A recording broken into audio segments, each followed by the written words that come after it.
Hi guys.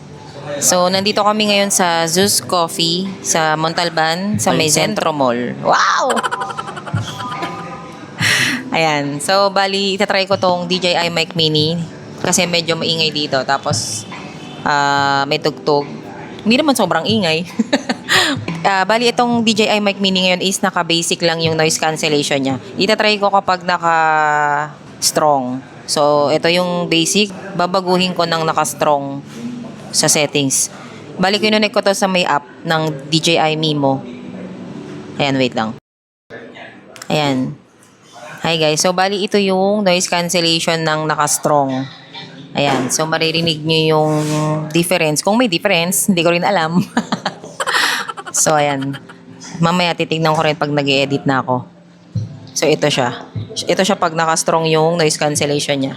So, bali, tatry natin tanggalin yung mic ko. Pakinggan nyo kung ano yung boses ko kapag walang mic.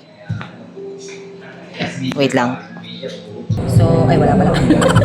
So, ayan, ganyan siya kapag wala akong mic. Ayan, yung difference niya. Bali, ito pala yung, ano tawag nito? Yung receiver. So, bali, babalik ko yung mic. Ayan, so ito na ulit yung mic. And naka-noise cancellation pa rin siya ng strong. So, yun lang naman. Shinare ko lang sa inyo. So, yun lang naman. Kung gusto nyo rin ito, ilalagay ko na lang yung link dyan sa comment section or sa yellow basket. Thank you!